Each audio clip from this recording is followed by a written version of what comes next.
Happy Sunday, everybody. Today we're going to be answering a fairly provocative question that many of you over the many months have asked me to look into and do a musing on, and that is this question of whether President Nelson is part of a secret society called Owl and Key.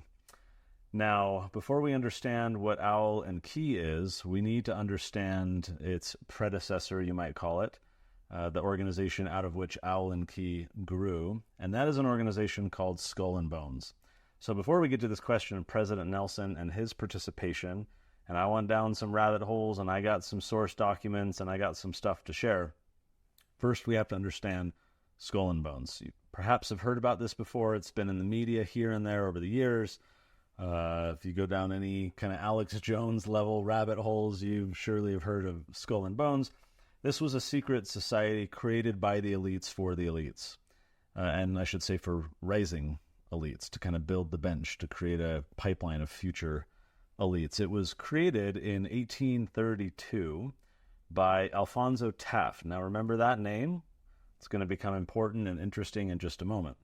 Alphonso Taft creates this alongside William Russell, 1832, at Yale. At first, it was not called the Skull and Bones Society or Order. It was called the Eulogian Club, named for Eulogia, which was a purportedly Greek goddess created by the founders of this club or society, whose mythical life begins with the death of Demosthenes in 322 BC, and who is said to have returned triumphantly to reside in the society's residential tomb, the building that we'll see in just a moment. Skull and Bones has a tomb on campus where they do their initiation rituals and meetings and so forth.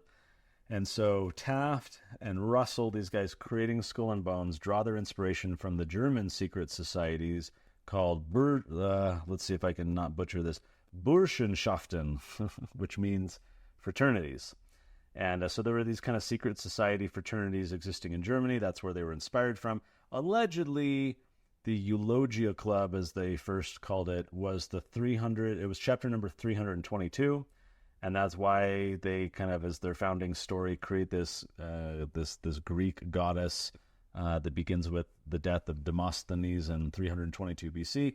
I couldn't verify whether this was chapter 322 of a German secret society. I saw those claims, but couldn't verify it. Either way, 322 becomes an important number for Skull and Bones, as you'll see in just a moment. And after one member of the Eulogia Club affixed a Skull and Bones to a public notice that they had published, they became known by Skull and Bones. They started calling themselves the Order of the Skull and Bones, and this became a central part of campus imagination and lore and conversation at Yale. Only 15 people are admitted to Skull and Bones each year out of whatever 1,300-ish people in the Yale class. And this club, this order, bonds these people who later become, media moguls and bankers and diplomats, spies. It links them in this multi-generational fellowship and order, far more influential than any normal fraternity. Right? People join all these Greek fraternities and sororities and so forth in college that have nowhere near the lasting impact and the advantage, the social and professional advantage that Skull and Bones does. This society, this order, is set apart from the average fraternity that's more a college thing and maybe a slightly lingering thing past that. But here you have members helping up-and-coming members integrate themselves and ingratiate themselves into centers of power in our society. So let's talk about the tomb. Here you can see, for those watching the video, the tomb on campus at Yale.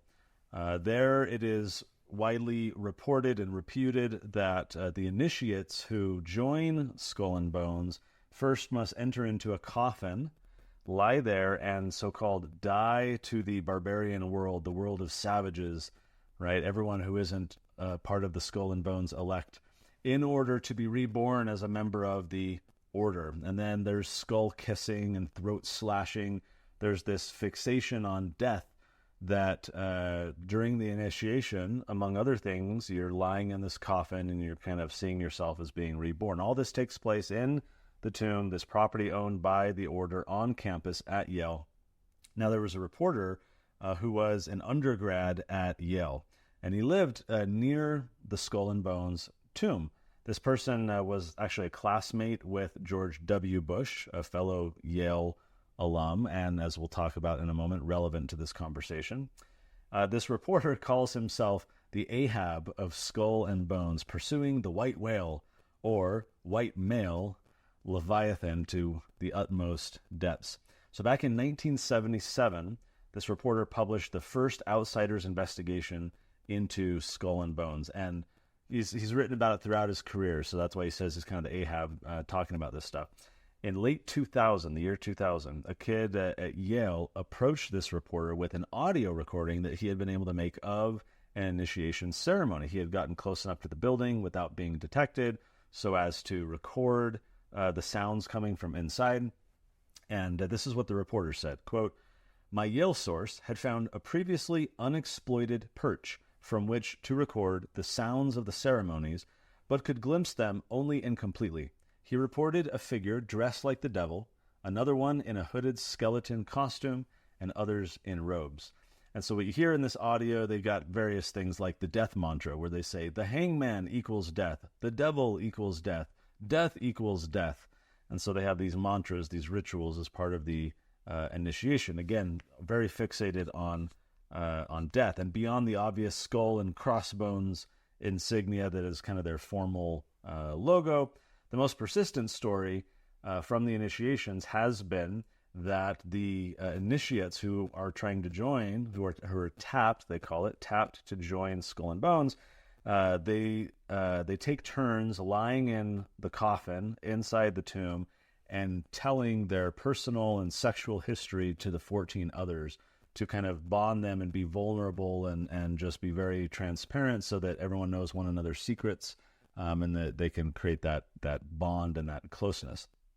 Okay, so back to this reporter. A few months after he got that audio footage, in conjunction with that Yale student and others, the reporter said, hey, let's try and get some video. So they planned another recording, this time night vision video, trying to see inside the building to see what's going on. And then a few months later, ABC covered this using that footage to do a story on the Skull and Bones initiation. Granted, this video is now a quarter century old, almost. It's kind of grainy footage, not high quality. Nevertheless, let's take a look. He's come pretty close. She was part of a team that successfully recorded part of the initiation ceremony that takes place in the tomb's courtyard. Okay, you have the doorway here. Yeah. Okay, then to the right you have a hedge, and then you have an evergreen tree. If you follow that line straight back, courtyard's in there. Ah, okay. So that's where they have the ceremonies in the outdoor part of it. Part of it was indoors. So we only got to see the outdoor part. Right. We only got to, and to listen to the outdoor part. God only knows what went on indoors. And what did you hear? What was it you know? You managed to get this unique It was access to it. disgusting. It was gross. I mean, they were pretending to murder people. What was the tone of it, though? Was it jokey or was it Vicious. quite... No, it wasn't jokey at all. It was sick. It's about the only way I can describe it. It was sick.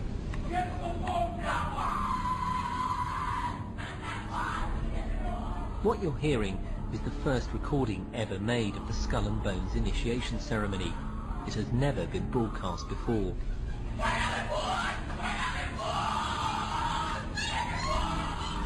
15 new members of the club are being introduced into the macabre rituals of Skull and Bones by the senior students who are about to graduate. The club has what some might see as a strange fascination with death, skulls and bones. There's the chants too, difficult to hear first of all, but including the devil equals death and death equals death.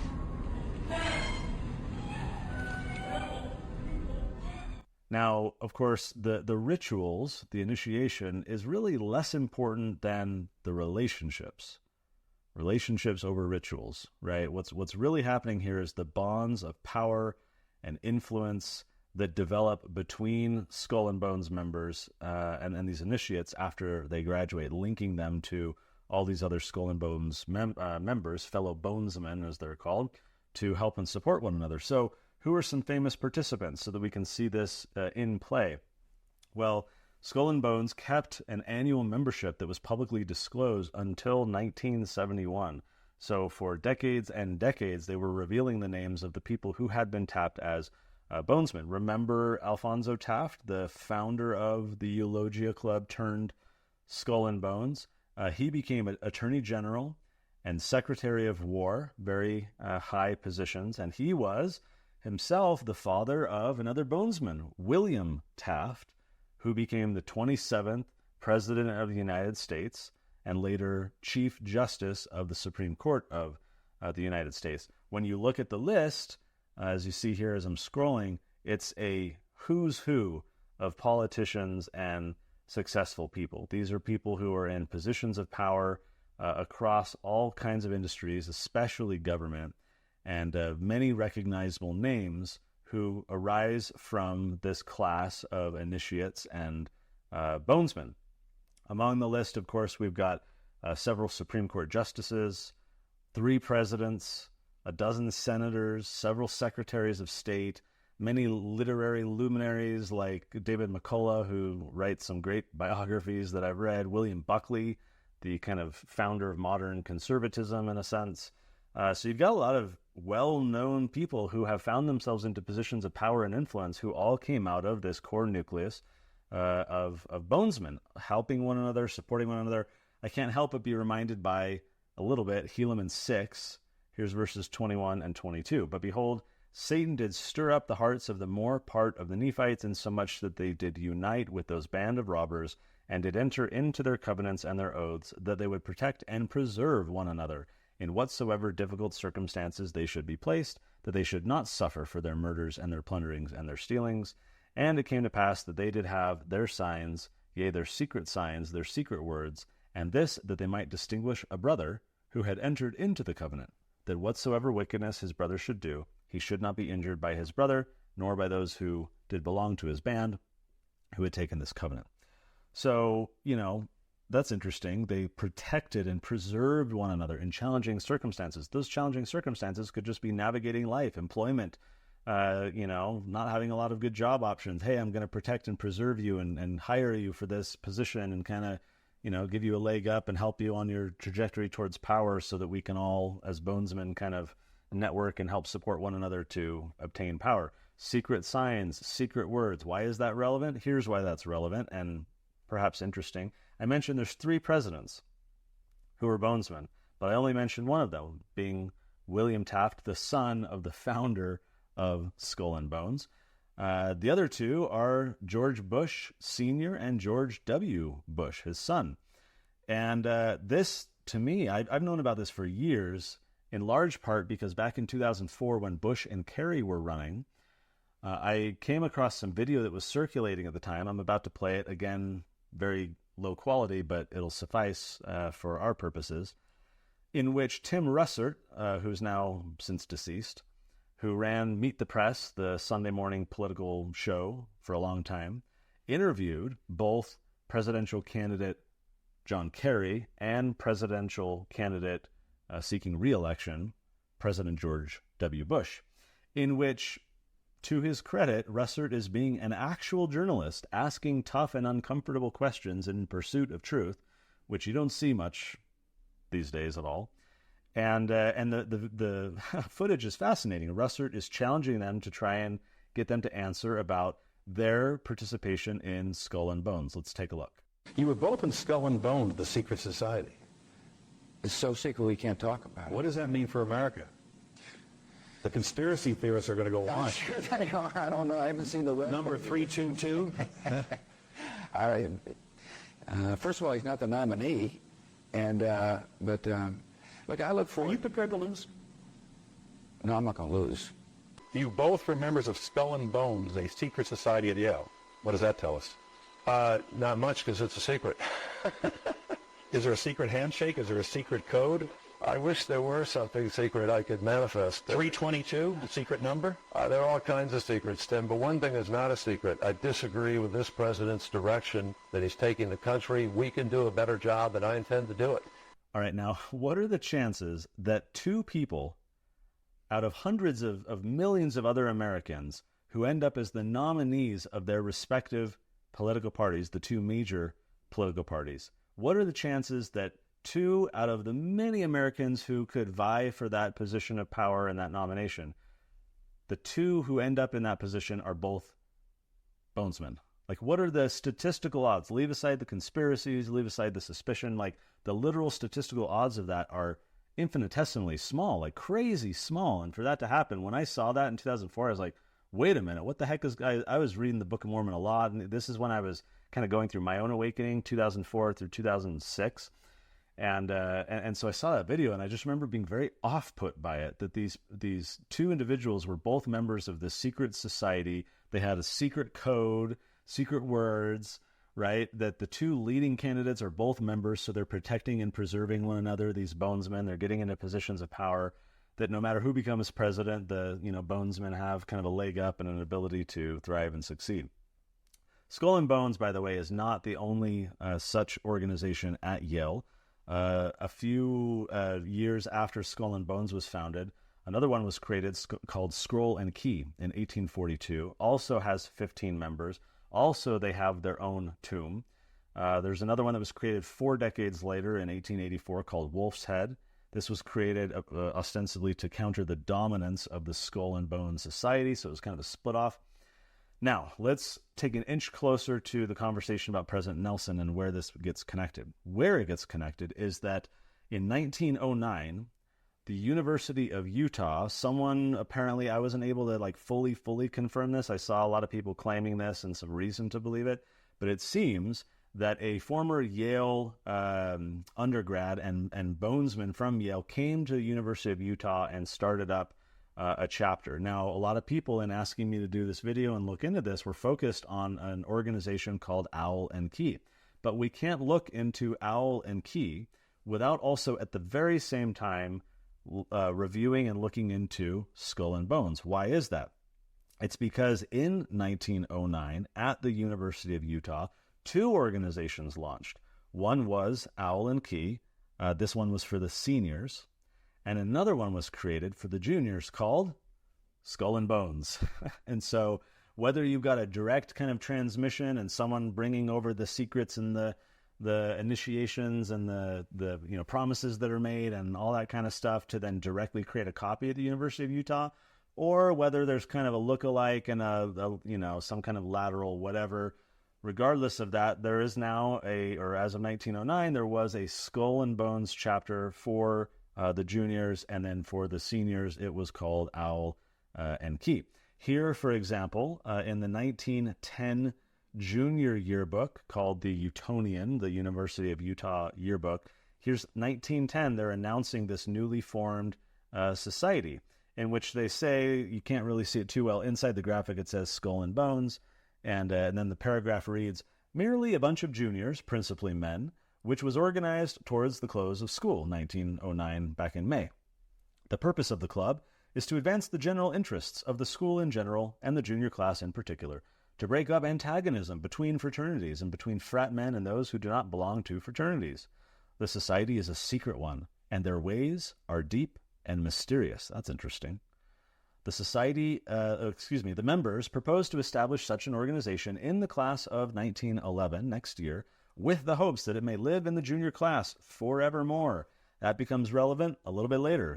So has it been forevermore established at the University of Utah? Stay tuned for that. But the society is a secret one, and their ways are deep and mysterious. Merely a bunch of juniors. They're advancing school interests and the interests of the junior class. This very kind of benign, hey, it's just this fraternal networking thing, right? Here is 2 decades later. So I'm going to share a few clips from newspapers that is able to find online and yearbooks and so forth to kind of show you some of the things that are being said about it. In fact, throughout this period of time, there's a lot of people mentioning Owl and Key and Skull and Bones, and there's an abundance of information to find. Here, for example, from 1933, in the university's paper, the Daily Utah Chronicle, it says, the Skull and Bones organization was started in the class year of 1908-09. The highest honor which can be bestowed on any junior is to be pledged to Skull and Bones, who automatically becomes an Owl and Key in his senior year. That's of course, important because they were creating a feeder system. Skull and Bones basically guaranteed your ability to move up as a senior and become Owl and Key. So the Owl and Key members are largely, not entirely, we'll get to that, largely Skull and Bones members who are now seniors. Here's a few years later, March 1940.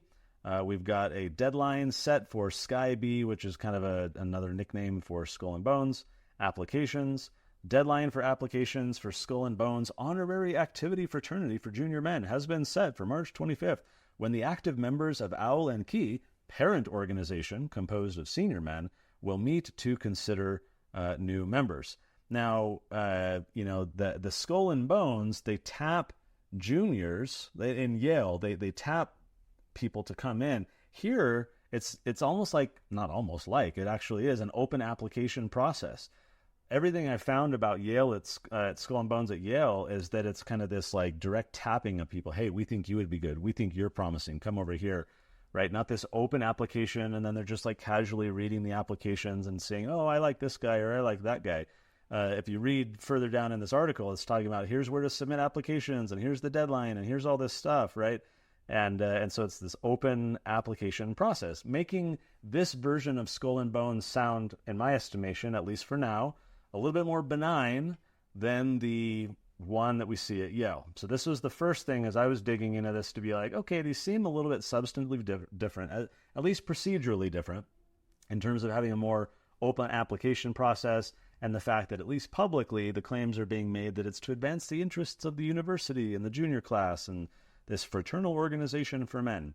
And then we get to something like this. Here is the 1940 yearbook. We've got this spread in the yearbook, bunch of photos with some captions, and there's one caption that says, Skull and Bones makes us believe in infanticide, which is the killing of infants. This is abortion, or it can also be actually killing, born infants.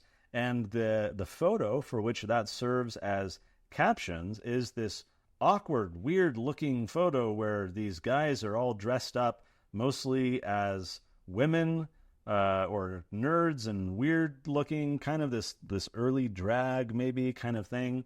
And they're out publicly in campus. They're in front of this building that's on campus, and they're kind of entertaining the public. It's this very public thing.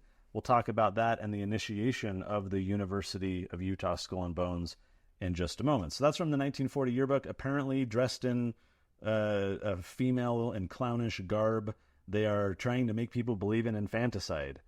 So again, this focus on death, potentially also at the University of Utah Skull and Bones, in addition to the one at Yale. Let's fast forward a decade, go to the 1951 yearbook. And by the way, me skipping over these, the Skull and Bones and Owl and Key are mentioned like in all the yearbooks. You can go find the photos and the mentions and so forth. And so it's not like this intermittent thing. There's a lot of stuff. There's a lot of newspaper articles. There's a lot of yearbook stuff. I'm just sharing a select few that I think stand out as relevant for when we start talking about President Nelson and what that means. Here's 1951's yearbook for Owl and Key. For example, it says the focus is on outstanding participation in extracurricular activities. Again, sounding benign, not like this secretive power binge thing for the elite. The paragraph in full says, outstanding participation in extracurricular activities is the requirement for membership in Owl and Key, the local honorary for senior men. This organization was founded here at Utah in the school year 1908-09. Members of Skull and Bones, junior men's honorary, automatically become Owl and Key members, with others who seem worthy also being tapped. So now they've opened it a little bit more, Owl and Key, beyond just the Skull and Bones members who are advancing. President of the organization during the last year was blah, blah, blah, blah, blah. And then they get into some of the people who are in leadership and membership, including at the end, you can see Wallace Bennett, who became a senator, and then his son, Bob Bennett, became a senator as well. So you begin to see a little bit of some of the famous people. To delve into that even more, let's go to the next newspaper clipping. This is from May 1965, in which, again, they're announcing applications being accepted. Applications should contain school activities, the applicant's school activities classified by year and his GPA, and has to be turned into the Union Information Desk, which is interesting because it shows that this is kind of this formal sanctioned type of process going through the university's own information desk and this formal part of joining the sanctioned fraternity on campus. At Yale, you see these stories of some administrators trying to shut these societies down, but they had grown so powerful and influential that they couldn't be stopped. Here you have this deep integration, it appears, with the university for them to be using university resources as part of the application process. So this isn't some renegade underground thing. This is a part of university life, much like having an officially sanctioned club on campus. The article says, many outstanding members of Owl and Key are presently community leaders. Before we get into that, check out the top of this newspaper article. I was reading this when I came across this, doing the research for this, and I'm just reading through, and as you might imagine, something in the first paragraph popped out. Applications are being accepted, blah, blah, blah. It was announced Wednesday by who? Wally Boyack, president of Skull and Bones. What? So then, of course, I had to go pull up Family Search, and I'm digging through my family tree, trying to figure out who's this Wally guy, and seeing if we're connected, because there's not a lot of Boyacks, and we're all connected to the Boyacks that came to Spanish Fork during the Pioneer era, and then, families spread out from there. As it turns out, the president of Skull and Bones at this time in 1965, Wally Boyack, is or was, he passed away a couple years ago, my fourth cousin twice removed. So his great-great-grandfather is my fourth great-grandfather. We're 2 levels apart. And so he, as I said, just passed away recently. He was an older guy, of course, being at the university in 1965. I was born in 1981. Kind of interesting. That was... So I'm looking more into Wally Boyack and trying to understand a little bit more about his life. Who are some of the members listed at the bottom of this very same newspaper clipping? We've got the director of the county recreation department. Okay, who cares? Former Ute basketball coach. We got deans. We have assistant president of the university, congressman from Utah, right? All these things. As I said, Wallace Bennett, his son Bob Bennett as well. We had Herbert Ma, the 8th governor of Utah. Congressman King in the 60s. So we get all these politically connected people who were bonesmen and members of Owl and Key. And then we also had Elder Robert Hales, who was in Skull and Bones, as well as President Nelson. We're going to get to that in just a second. One thing I found interesting in distinction as well was that there appears to be no tomb, no property, no building for the Skull and Bones and Owl and Key on campus at the University of Utah. That appears to be another kind of distinction between the two, where their Skull and Bones are deeply entrenched, as are the other kind of secret societies at Yale, having their own property. Does not appear to be the case at all. At least I couldn't find a single iota of any claims to any kind of tomb or meeting house or any property like that. Well, what's the initiation like? For this, there isn't as much information as there is for the one in Yale, that has far more attention from people across the country and people like that reporter who are trying to go get that information and report it publicly about what they're saying. The clubs in Utah have not attracted that level of attention, and therefore information is more limited. However, there are, as I said, a lot of newspaper articles with some chatter about this. Here is one from the Deseret News in 1942. Goathood begins for Skull and Bones candidates. 9 new members of Skull and Bones, Honorary Junior Men's Activity Society at the University of Utah, began their period of goathood today with a rigorous round of roller skating while dressed in long flannels and short skirts. Here we see kind of the dressing up as women again. To continue until Friday afternoon, the goathood will be climated by induction, something like that, by induction ceremonies and climaxed type of thing. Anyways, by induction ceremonies and a special banquet, blah, blah, blah, so-and-so, and a bunch of names of people. So this goathood is the name for this initiation ordeal and process that they're going through. That was 1942. Let's go back over almost 2.5 decades, still in the Deseret News, and they give a little bit more detail here in a 1919 article. Skull and Bones men of University of Utah undergoing initiation, garbed in an assortment of creations, variously composed of boudoir caps, dog collars, hard-boiled shirt fronts, yama trousers, roller skates, crutches, and numerous other trinkets of adornment. Pledge members of Skull and Bones of the University of Utah appeared on the campus Monday to serve their last week of goathood before being inducted into the Junior Honorary society. Entertainment was afforded throughout the day by the initiates, who were under orders to execute numerous stunts for the gratification of the students. Professors of the institution were forced to a mood of its gentle toleration and understanding as a member here and there casually skated into the classroom, leaving a conception of Bohemia and the Cubist art in his wake. These proceedings will continue every day of the week, and Friday, the annual Skull and Bones Assembly will be held. A varied program is expected this year for the entertainment of the students. This is a much more public, goofy initiation. This is not a death march. This is not a obsession with skull and bones and tombs and caskets and weird stuff like that. So we start to see, at least publicly, I mean, maybe they're doing stuff in private, and so we don't have that here. We just have, but it's also deeply integrated in university life. They're on campus. They're publicly out in front of the building, as we saw earlier, right? They're entertaining the public. They're doing stunts. They're going into classrooms. This appears to be more like a traditional fraternity hazing, just making people uncomfortable rather than having them be part of this like death oath to unite with other bondsmen.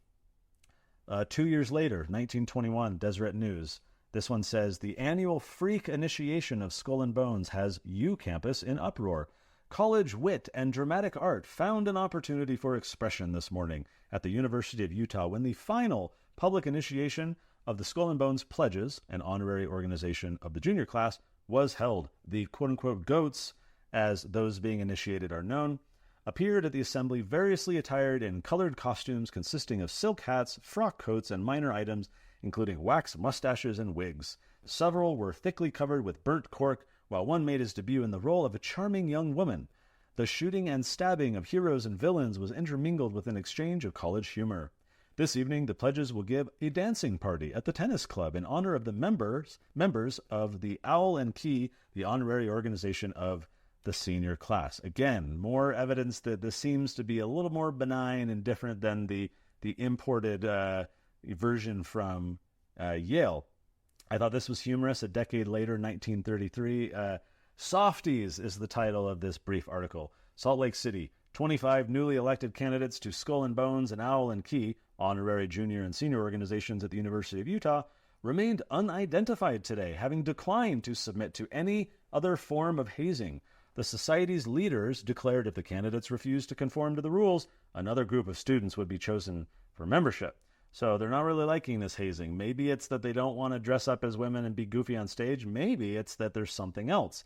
Because if you go back to that previous article I shared, the article said that this was the final public initiation. That means either that there were previous public initiations, or also potentially that there were some private ones as well that we just lack information on and can only speculate. And perhaps we should speculate that they're not unlike, in some degree, the ones from Yale. Don't know.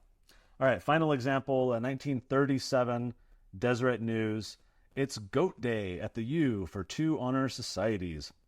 The University of Utah went masquerade today as goats of Skull and Bones and Owl and Key, junior and senior honorary societies, paraded to classes in nightgowns and knee pants.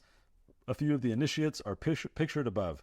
In the group picture, nurse Mike Miyasoka feels Peter Billings's pulse, while in the back, Father Time Jack Pembroke and Little Lord Fauntleroy McDonough look on. Blah, blah, blah, blah, blah, blackface. They're giving some advice. Initiation and goathood ceremonies will continue throughout today and Friday. Goat shows will be held both days with the costumed freaks performing on the park building steps.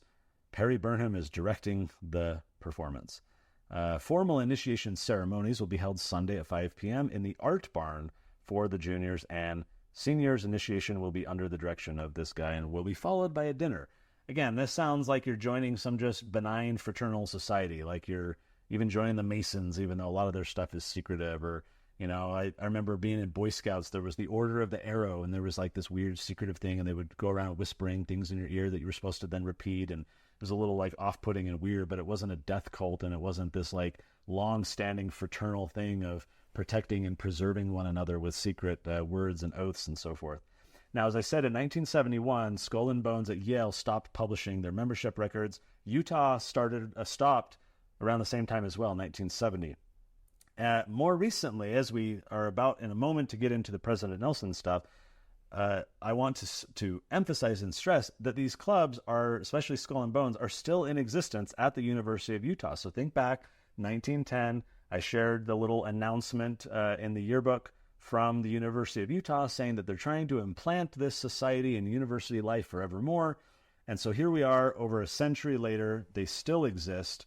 And so I'm actually going to read in its entirety an article that was posted at the Daily Utah Chronicle. This was posted for the 100th anniversary of the Bones chapter being founded at the University of Utah in 1909. So this is a 2009 article in the Daily Utah Chronicle. Let's read this together. So here, Bonesmen celebrate 100 years, February 2009, by Rochelle McConkey.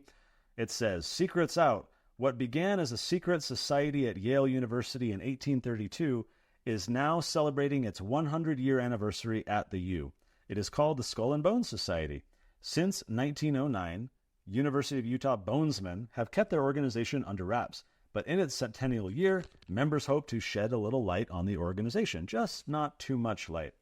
There is some power behind something that people don't know exists," said Graham Anderson, a senior in Chinese and business who is a member of the group. "The secret of nature is what gives it its kick. Following the Yale tradition, the U Skull and Bones Society taps students," so here it's saying that they are tapped rather than open applications.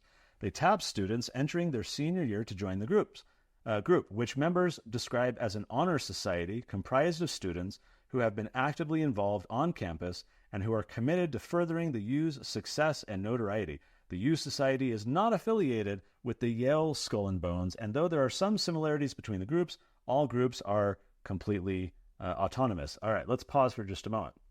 Now, it's important to note that here in this article, that's saying that Skull and Bones is tapping people entering their senior year. This is for seniors now, whereas before that was Owl and Key. So at some point in past decades, that was changed. Owl and Key has apparently gone away. Now it's only Skull and Bones, and now it's changed to just be something for seniors. Let's continue. There are only about 10 students in each Skull and Bones Society initiation class, but membership is lifelong. That's important for later.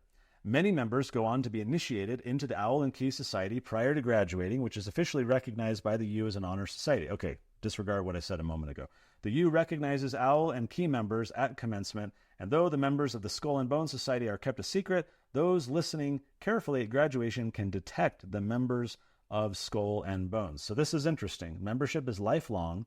Many members, not all, go on to be initiated into the Owl and Key Society prior to graduating. So that apparently not only still exists, but is also for seniors. So now Skull and Bones is for seniors, as is Owl and Key. I was forgetting this paragraph from when I read this a few days ago.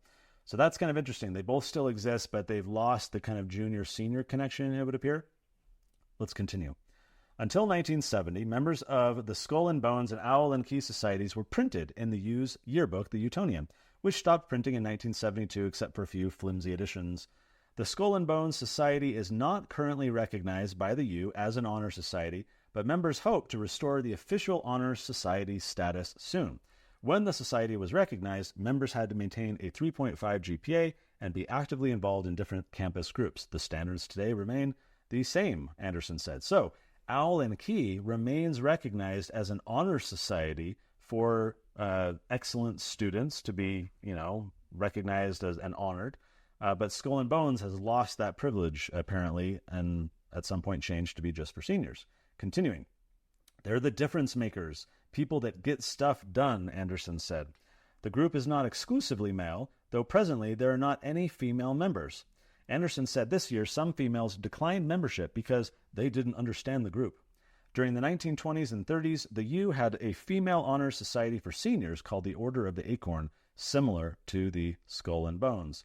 Craig Hammond, who graduated from the U last year as a member of the Owl and Key Society, said there has been a lot of conspiracy surrounding the Skull and Bones Society, especially during the presidential race between George W. Bush and John Kerry in 2004, who were Bonesmen.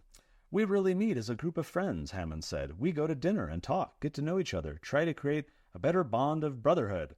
Hammond and Anderson said the group does not want to come off as elitist or party boys.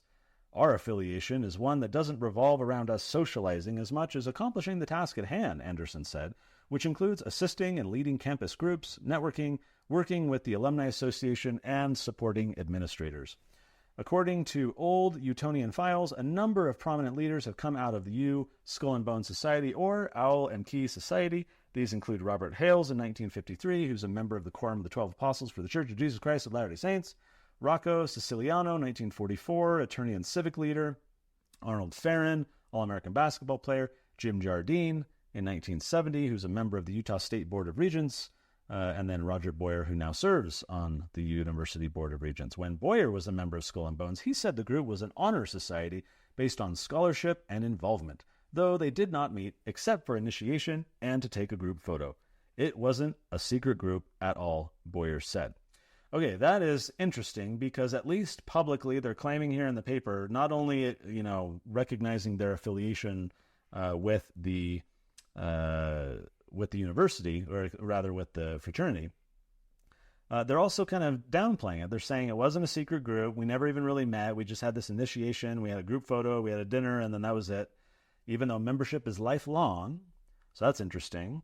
And then they say, we don't really socialize, Anderson is saying. So Anderson is a recent bonesman who's publicly come out in this article in 2009 and said, hey, that we don't socialize that much. We just accomplish the task at hand, which is working with the Alumni Association, supporting administrators, these very benign things that are part of the claim about being a bonesman, except as you can see here, the bonesmen, when they are interviewed by their school newspaper, show up in black hood and white masks, looking rather ghoulish, hiding their identities because, again, the identities have not been published since the early 70s. It's just for the Andersons of the world, I guess, to kind of self-identify and disclose that they are bonesmen. There was a follow-up article 9 years later in the school newspaper, 2018, and it said, a goal for this upcoming year is to initiate members with diverse backgrounds, academic interests, and involvement, said one member. This is a large campus, but we're all connected and want to make improvements. Monthly meetings give us the opportunity to hear from change makers representing other areas on campus. We even support each other at campus events like musical and art performances, service activities, and also throughout college in general. Another perk of being a bonesman is the alumni connections. One bonesman said, quote, getting to connect with alumni and see what they've done has helped me as I prepare for graduation and apply for jobs. So here you can see again the alumni helping the up and coming and this lifelong membership integration. They're saying monthly meetings now. They've got this weird black robe, white mask, looking kind of ghoulish and death-like. All right, let's start to dig into the meat. So before we get to President Nelson, let's talk a little bit about Elder Hales, because Elder Hales was mentioned in the article by the Daily Utah Chronicle, the 100th anniversary article. Interestingly, President Nelson was not, but Elder Hales was. Here, for example, is the 1953 Utonian yearbook. Skull and Bones is listed. It's called a service honorary for junior men. Its members were picked on scholarship, character, and activity in such activities as athletics, debate, publications. A very benign honor society for those, good students doing good work. Well, here is Robert Hales, listed as a member in the 1953 yearbook for Skull and Bones. Let's go to the following year, 1954. Again, Skull and Bones is juniors, Owl and Key is seniors. So here, his senior year in 1954 is Owl and Key. It lists Owl and Key as the highest attainment of a senior man was to receive an invitation for membership in Owl and Key, an honorary senior organization for men. To have Owl and Key accredited to a senior man's record was indication enough that their constant preparation for the future was proving successful. Hales was included in the list here. He was not pictured, so he didn't show up for photo day or whatever. But he's listed here, Bob Hales, in 1954 as being a member of Owl and Key. Now, let's get into President Nelson. So President Russell M. Nelson, he earned a Bachelor of Arts in Basic Biological Sciences from the university, with high honors, by the way, right? These are honors societies. So he graduates with high honors, 1945, from the University of Utah. And as we mentioned earlier, you had this condition, this circumstance where Skull and Bones members, their junior year, would basically all advance to become members of Owl and Key. See, for example, here's a 1964 university newspaper clipping. Owl and Key selects outstanding senior men. And when you look at some of these biographies, again and again and again, they say, oh, he's a member of Skull and Bones. Oh, he's a member of Skull and Bones. Oh, he's a past member of Skull and Bones. Oh, and he's a member of Skull and Bones. So these Owl and Key guys are all coming up through Skull and Bones. Now, in his autobiography, and that's relevant because usually it's both together, right? You're joining Skull and Bones, and then you graduate up into Owl and Key. And that was also the case for President Nelson by his own admission. Here is the 1978 autobiography written by the man himself called From Heart to Heart. And in page 48, you can find this book online on archive.org. You can find this online. You can confirm it for yourself. Here is a direct screenshot from the interior of the book in which President Nelson discusses his involvement. University life was wonderful and successful. On April 3rd, 1944, I was elected president of the Sigma Chi fraternity. I was also later elected to the honorary societies of Skull and Bones in the junior year, Owl and Key in the senior year, the Beehive Honorary Society in the senior year, and at graduation time to the honorary scholastic societies of Phi Kappa Phi and Phi Beta Kappa. I was awarded my bachelor's degree in June commencement of 1945, and there on hand was, blah, blah, blah. Okay, so President Nelson here admits that he was in Skull and Bones and in Owl and Key. He calls it, as did the yearbooks and newspapers and so forth, an honorary society. Hey, I got a good GPA and I'm in a lot of clubs and I'm doing service and I'm standing out as a student. So honor me by being in this special society. So that's how he's referencing these societies like everybody else.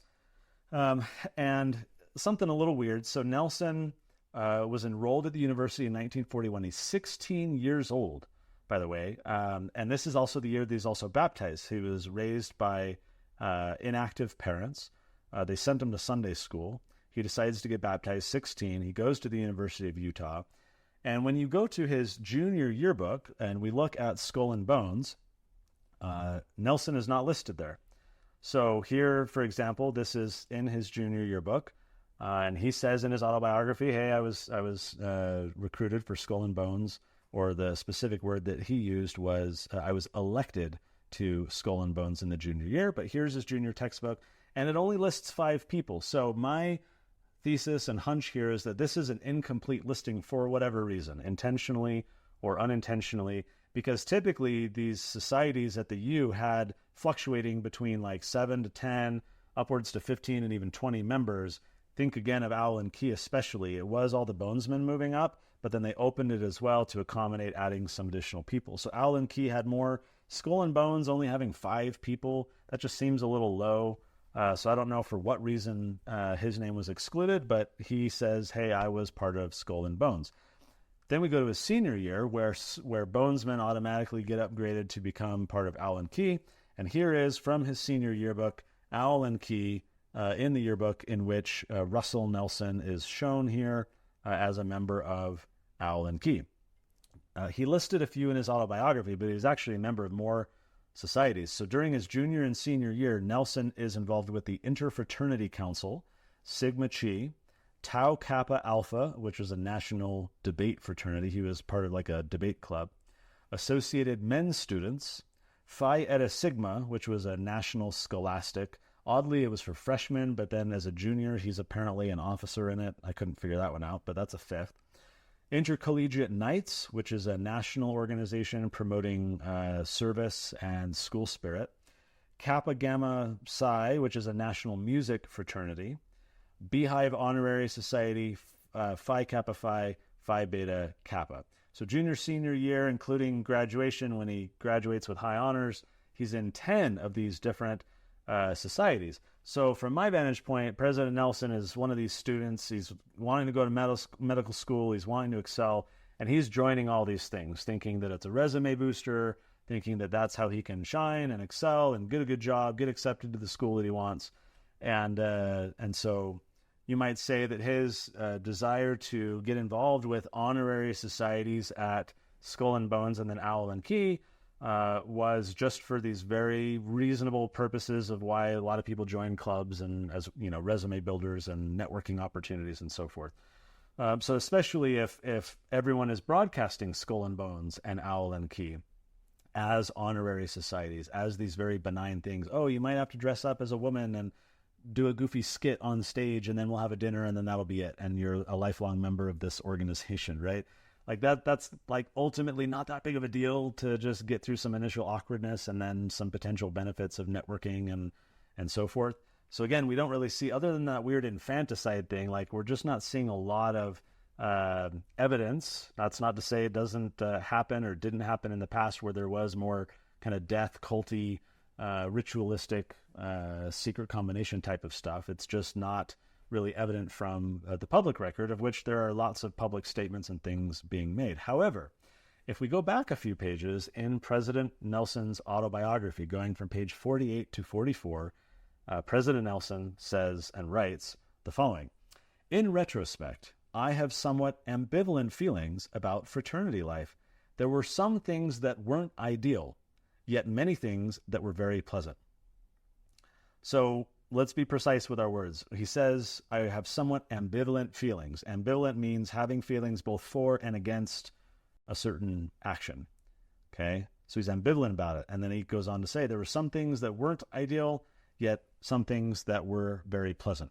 So he's writing this 3 decades later in his autobiography. He's now an adult, a father, he's much more mature. So he seemingly expresses some regret about some of his fraternal involvement. We don't know which, but we can speculate and surmise that this is a reference to Skull and Bones and Owl and Key, in which there was some type of activity or initiation or obligation or some type of circumstance that he is later saying this wasn't ideal. Perhaps, he's under some kind of oath not to reveal, as you saw from Kerry and Bush being totally unwilling to discuss and disclose anything publicly. So perhaps we got that type of thing going on, that there was this secret society type of thing where there was, oaths and secret words and handshakes or whatever. So he's potentially expressing some regret, but he's never disavowed it. And so what's interesting to me is that it's said in the article that we read that membership is lifelong. That's certainly the case with the Yale group. It's the case apparently with the Utah groups. And so here is President Nelson, who is himself part of these organizations and has never disavowed them, has never mentioned them other than his autobiography, has never said, hey, I recuse, I kind of revoke my membership, I want nothing to do with this, or even explained it beyond what he has in his autobiography to understand what wasn't ideal. Was it things that were part of Skull and Bones and Owl and Key? Was it something else? Was it not ideal that you were just involved in so many things, and so it was just like a scheduling burden and something far more benign? But we're left to wonder and speculate. That's kind of a pregnant statement there that potentially has a lot behind it, saying that some things weren't ideal. And so the question that we have to grapple with, I think, is could it be that the Utah version, now by the way, the Utah chapter, if you want to call it that, of Skull and Bones is the only one outside of Yale. It's not like there's a bunch of different universities. There is the Skull and Bones at Yale and the Skull and Bones at the University of Utah. What's the coincidence and the interest of that, where the Lord's Church was kind of relocated and based now, that the university there would be this epicenter of the only other Skull and Bones chapter? That's just kind of odd, right? A little interesting that they're the only two. Now, is the Skull and Bones in Utah as bad, quote unquote, as the one at Yale? Is it possible that President Nelson was, co-opted and so forth as part of that? Now, I don't think that's possible.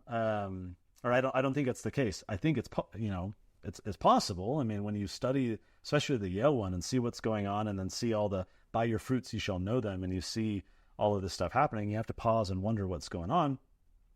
And of course, even the very elect can be deceived, right? Helaman 6, verse 38, it came to pass, on the other hand, that the Nephites did build them up and support them, being the secret combinations, beginning at the more wicked part of them, until they had overspread all the land of the Nephites, and had seduced the more part of the righteous. So the secret combinations, historically, in the Book of Mormon, were able to infest the righteous. The righteous wanted to come down and partake in their spoils. They were seduced by them. They built them up and supported them. So, look, President Nelson, by all reasonable interpretations and people know him, seems like, a great guy. I'm not saying he's this like nefarious George W. Bush type of bonesman or anything like that. We just don't know, but it does raise these interesting questions, especially when his own autobiography says, oh, some things weren't very ideal. And you just have to be like, wonder what that is in reference to. And if you were to take that line of thinking and say that, President Nelson did have some type of obligation or promise or connection or some involvement with Skull and Bones that has lasted throughout his life, that perhaps under his leadership, that is why the church has become more pro-globalism.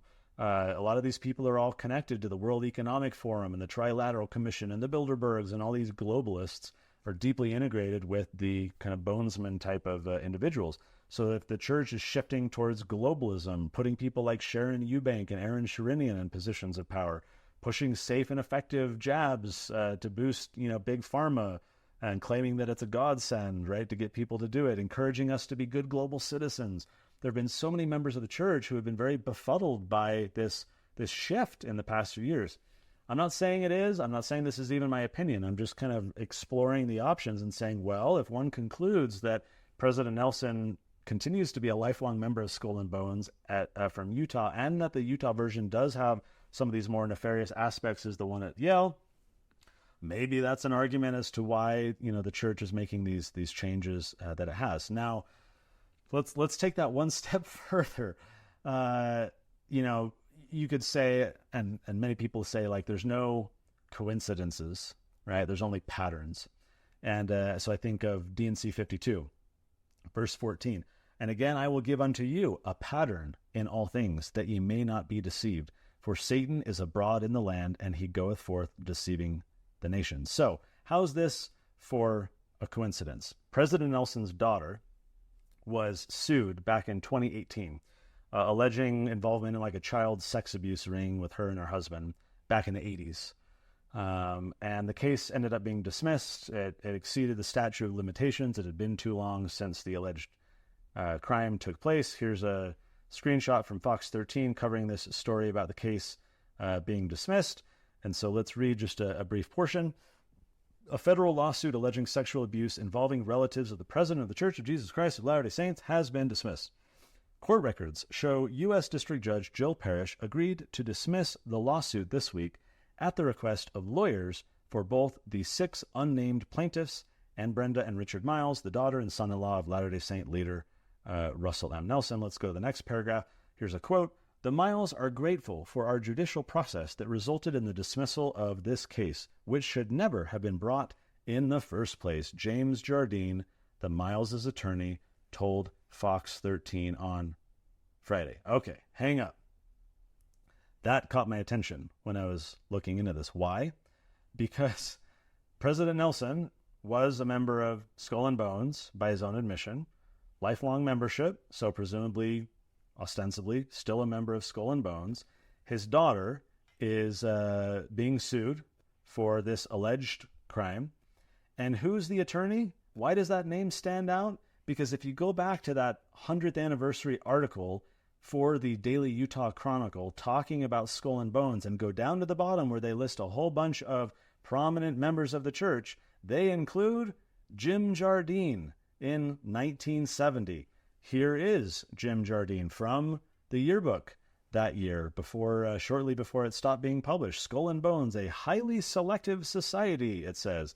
And then there's Jim Jardine right there. So what are the odds, getting back to coincidences and patterns, what are the odds that the child of a bonesman in legal trouble would have for her legal representation a fellow bonesman? I'm like, again, forget the conspiracies, forget the conjecture, forget everything else. Like, what are the statistical odds of that happening? I'm not going to do the math on the fly. I didn't do the math to prepare. But again, super, super, super small odds. And I was like, wait a minute, that's a little interesting, right? What are the odds that the 2 leading presidential candidates are members of Skull and Bones in 2004? What are the odds that the attorney for a bonesman's daughter in legal trouble is himself a bonesman? Rather interesting. And okay, so wrapping up here, a lot of people have asked me about this over the months. They've read stuff online, they've seen other people's videos, they're bewildered, they're confused, they don't know what to make of it. Now, the disadvantage that we have, of course, this being a kind of secretive society, is that though there are some public things like these, the goat initiations, dressing up, being silly, throwing dinners, entertaining the public, at least in decades past, we don't know about more recently, a lot of it seems to be benign. And so we can pause and end there and just be like, okay, this isn't like the one at Yale. That one's crazy. That one's a little, off-putting. But this isn't like that. This is, different. And this is more benign. It's just an honorary society. And that could be completely right, in which case President Nelson's involvement is no big deal. And it was just 2 of his 10 fraternities and societies that he was a part of to try and excel and get ahead in life. And that's a very plausible scenario, because even though there's some weird fishy stuff about the infanticide from the yearbook and so forth, at least we just currently don't have evidence. So if we're presuming innocence until guilt is proven, I here prosecuting the case do not have sufficient evidence to convict, right? And so it appears from the evidence that is public and available that the societies at the University of Utah were more benign. More recently with the hoods and the masks and being more secretive and monthly meetings and being more involved, it's possible that the modern Skull and Bones at the University of Utah has shifted a little bit more towards a Yale-esque format and gone down that rabbit hole. So that's another plausibility, that early on it was more benign and now it's more nefarious and kind of wannabe Yale version. So the short of this is I don't know, but this does surface some really interesting questions. It does raise some concerns, especially the lifelong membership aspect. The fact that this was, to some degree, some kind of outgrowth or inspiration from the Skull and Bones at Yale. The fact that the membership in the Yale Skull and Bones does follow the kind of secret combination Gadianton-esque fellow back-scratching, help one another get out of challenging circumstances, secret codes, secret oaths, and all that kind of stuff. And so then we have to wonder, what does that mean for the one at the University of Utah? Lots of questions, not a lot of answers, despite having some historical stuff that I've shared here, but these are things that make you go, and especially that attorney thing at the end is like, again, coincidences, patterns, I don't know. It just does kind of make you raise an eyebrow. And again, maybe it's nothing more than a networking thing, and hey, I'm part of your club. Like, I'm in an organization called EO, Entrepreneurs Organization, and we meet in little forums, and they're very confidential meetings. We get vulnerable. We share stuff with one another. We support one another. We have an annual retreat. And when we're traveling, we go meet other members of EO, and it's kind of a camaraderie, right? A little, brotherhood, sisterhood type of thing. And so we share that connection with someone. Or you're traveling abroad, you meet a fellow member of the church. You feel that kinship. You feel that camaraderie and connection because of that shared bond. It could be that that's all that these are at the University of Utah, even though they have their weird quirks more recently with the masks and the hoods and the whatever, that it's like just a networking thing. And it's just a way for some of these people to get connected to powerful alumni to boost their own professional success. That is a very plausible scenario. So I do not want to leave you in conclusion with this video thinking that I think that President Nelson is kind of this Gadianton-esque corrupted, co-opted type of person. I don't think the evidence that we currently have points to that. There are some questions. There are some things that make you go, There are some coincidences / patterns, but I don't think it's sufficient to ultimately conclude what some I see online have concluded about this. I just think that's, jumping the shark a little bit to go to that length. Now, it does smell bad. It's very weird that the only other Skull and Bones outside of Yale exists just down the road from where I live at the University of Utah, that it still exists today, that it's even more secretive than it used to be because they stopped publishing the membership records, that leaders of the church have been involved and all these people in positions of high power and so forth. Lots of questions. So what are your questions that went unanswered? Let's have a chat in the comments on the YouTube. If you're not already subscribed, please do. For past Sunday Musings, you can check out the YouTube channel or go to sundaymusings.org. Appreciate you listening, sharing, and we'll see you next Sunday.